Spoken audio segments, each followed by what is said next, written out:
truth. Once you've got savings and you've stopped the leaks, that gold can't just sit there doing nothing. It has to start working for you, which is exactly what Lesson 3 is all about, and this is where things start to get really interesting. So, when Algamish visits again, Arkad says, "I've been saving, my purse is fat, but it's still the same gold I put in there. It's not multiplying." And Algamish says, "Gold that sits idle is lazy gold. You must put it to work so it can earn more gold for you, and those earnings can earn even more." That's when Arkad hears about compounding for the first time. Not in fancy math terms, just the idea that your money can have children, and those children can have grandchildren. Now, of course, Arkad is excited and impatient. He jumps on his first chance to invest. A friend of a friend, a brickmaker, says he can buy rare jewels from a far-off city and sell them here in Babylon for huge profit. Arkad thinks, "Perfect, this will double my gold." He gives the brickmaker his savings. A few weeks later, the jewels arrive, except they're worthless. Painted glass. All his gold? Gone. That's when Algamish gave him the second half of the rule. Guard thy treasures from loss. In plain English, don't throw your savings into things you don't understand. If you can't explain exactly how an investment works, how it makes money, and why it's safe enough for your comfort level, don't touch it. In today's world, this means doing real research before investing. No throwing your savings into something you barely get because some guy on YouTube sounded convincing. No putting money into your friend's next big app unless you've seen their track record and you understand the plan. Arkad never made that mistake again.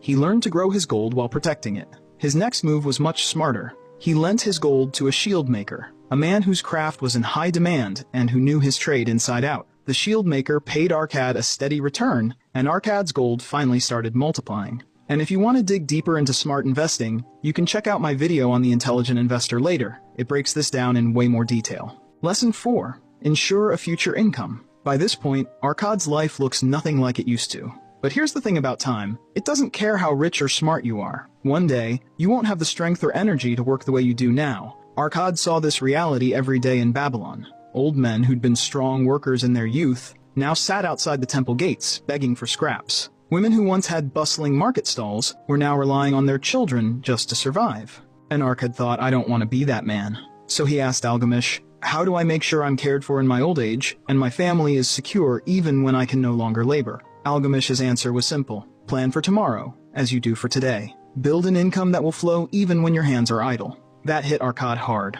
Until then, he'd been focused on growing his gold now. But Algamish was talking about the future. A future where your gold works so well for you that you can live without touching the original pile. In Babylon, this meant things like lending gold at interest, owning farmland that produced crops every year, or holding shares in trade caravans that kept bringing profits long after the initial investment. Arkad bought into a small herd of cattle that a trusted herdsman managed. Every season, the herd grew, and Arkad got his share without lifting a finger. In today's world, that's your retirement accounts, insurance, dividend-paying stocks, rental properties, royalties, side businesses that can run without you. Anything that will keep sending gold your way long after you've stopped clocking in. Arkad didn't wait until he was old to start this. He built those future incomes while he was still strong. Because here's the trap most people fall into. They think they'll get around to it later. But later creeps up faster than you think. And by then it's too late to build anything big.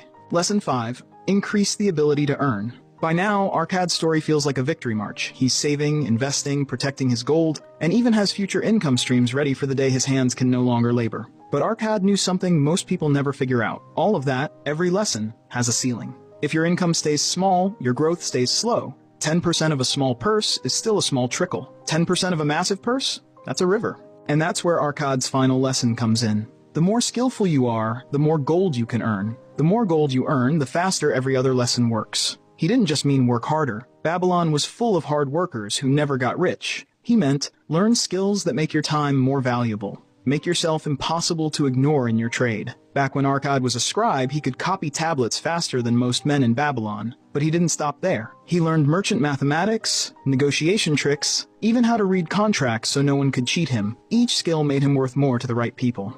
One time, a wealthy merchant needed a contract copied and checked in the same night before a caravan left for Damascus. Arkad was the only man in the city who could do both accurately. That night's pay, more than a month's normal wages. And that money? Straight into his fattening purse. In today's world, this might mean learning a new high-paying skill, picking up a certification, mastering a tool that's in demand, or even improving how you communicate so you can close better deals. The more valuable you are, the more gold you command. Let me ask you, If tomorrow you lost your job or your business, could you immediately offer a skill people would happily pay for? If the answer is not really, this is the part of Arkad's story you should take most seriously. If you increase your earning ability while applying all the earlier lessons, your wealth explodes. Saving 10% is powerful, but saving 10% of triple your income, that's when things start feeling unfair, in your favor. Arkad kept learning until the day he died.